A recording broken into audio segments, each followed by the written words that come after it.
கோவை மாநகராட்சி கூட்டத்தில் அதிமுக திமுக கவுன்சிலர்களுக்கிடையே வாக்குவாதம் ஏற்பட்டிருக்கிறது. ஜிடி நாயுடு மேம்பால பணிகளை தாங்கள் தான் தொடங்கியதாக அதிமுக கவுன்சிலர் கூறியிருக்கிறார். தாங்கள் தான் 95 விழுக்காடு பணிகளை முடித்தோம் என்று திமுக கவுன்சிலர் கூறியிருக்கிறார். இதனால் அவர்கள் இருவருக்கும் இடையே வாக்குவாதம் ஏற்பட்டிருக்கிறது. கோவை மாநகராட்சி கூட்டத்தில் அதிமுக திமுக கவுன்சிலர்களிடையே வாக்குவாதம் ஏற்பட்டிருக்கிறது. அது தொடர்பான காட்சிகளோடு செய்தியை பார்க்கிறோம். கூடுதல் விவரங்களை வழங்குவதற்காக செய்தியாளர் பிரவீன் இணைந்திருக்கிறார். பிரவீன், என்ன நடந்தது?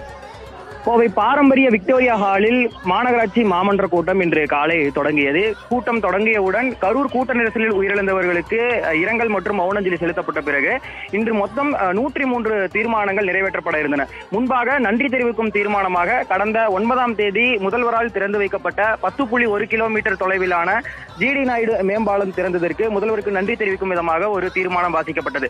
அப்போது குறுக்கிட்ட அதிமுக கவுன்சிலர்கள் பிரபாகரன் உள்ளிட்டோர் இந்த பாலத்திற்கு நன்றி தெரிவிக்கும் போது முன்னாள் முதலமைச்சர் எடப்பாடி பழனிசாமி மற்றும் முன்னாள் அமைச்சர் SP வேலுமணிக்கு நன்றி தெரிவிக்க வேண்டும் என கூறினர்.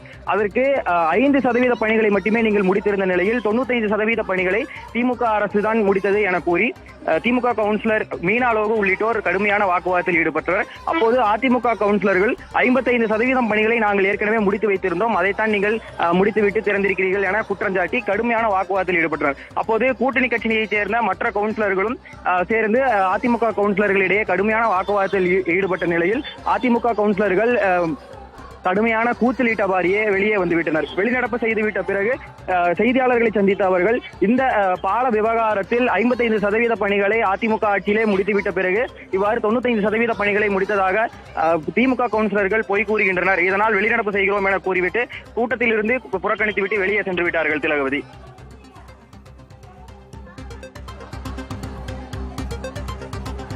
விவரங்களுக்கு நன்றி பிரவீன்.